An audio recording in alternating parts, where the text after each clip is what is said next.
discuss chapter number 4 of Indian economy. The name of the chapter is Human Capital Formation in India. So सबसे पहले हम देखेंगे concept and sources of human capital formation.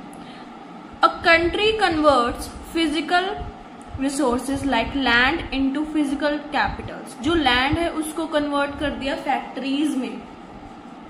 In the same way, it can convert human resources like student into human capital. जो students हैं उनको human capital में convert कर दिया जाता है, जैसे कि doctors, engineers, etc. So human capital formation aims at converting human resources into human capital. Human resources से क्या बना देती है? Human capital. So अब हम देखते हैं सबसे पहले human capital का meaning. देन हम फिजिकल कैपिटल का और then human capital formation. So human capital it refers to the stock of skill, ability, expertise, education and knowledge in a nation at a point of time. क्या क्या है? Stock of skill है, ability है, expertise है, education, knowledge, ये सब है.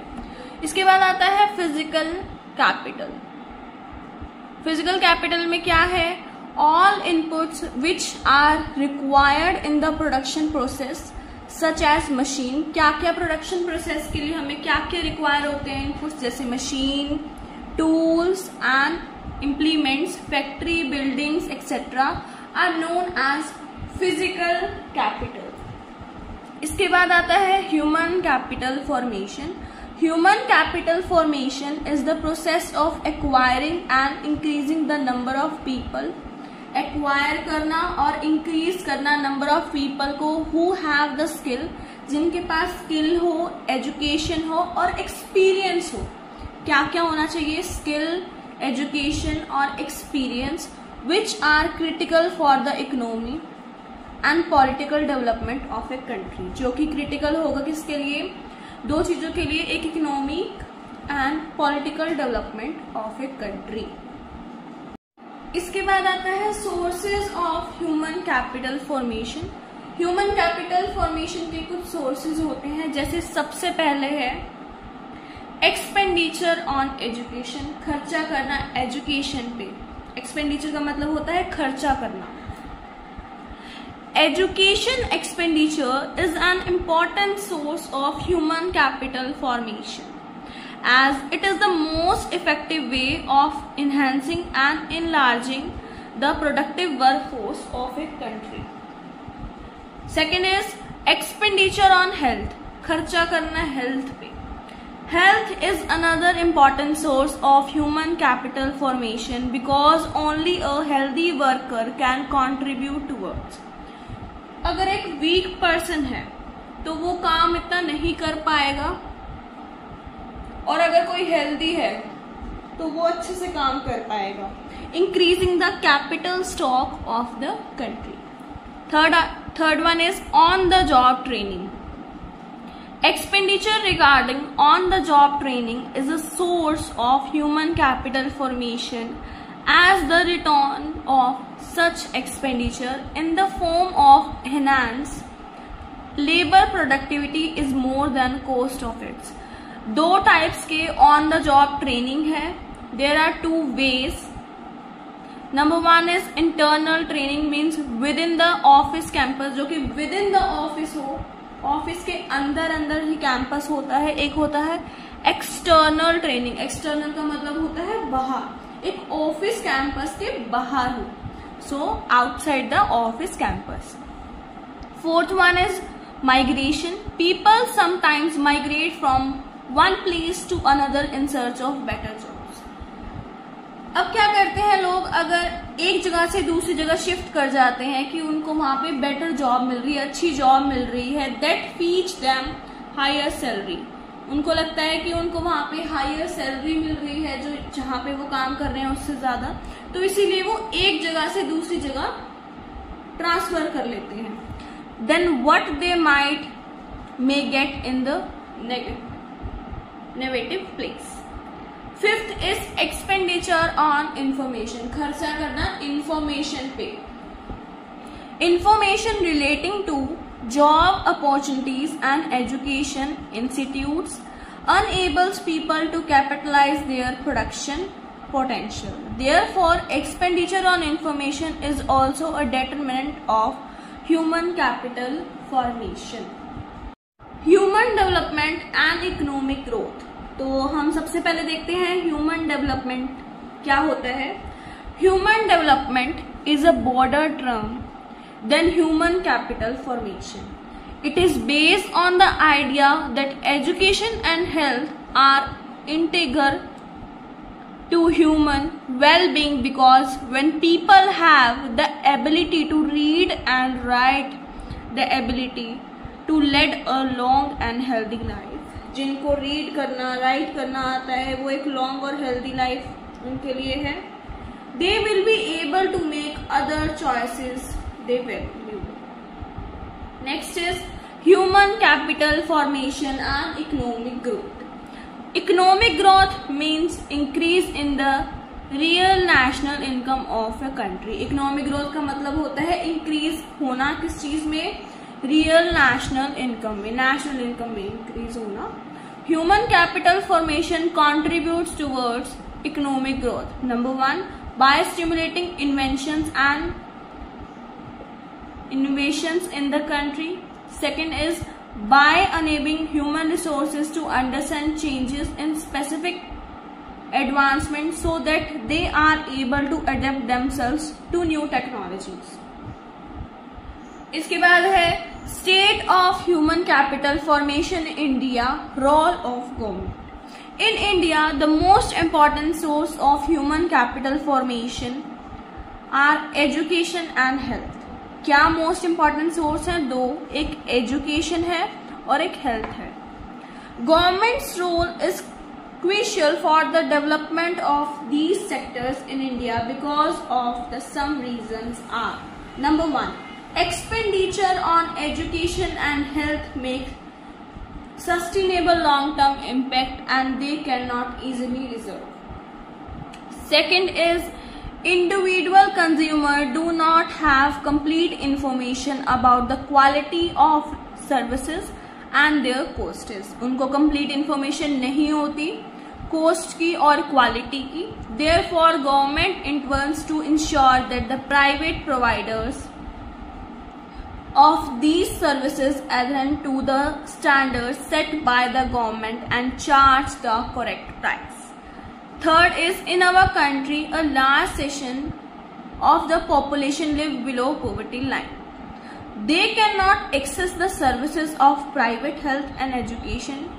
ये access नहीं कर पाते private health और education services को.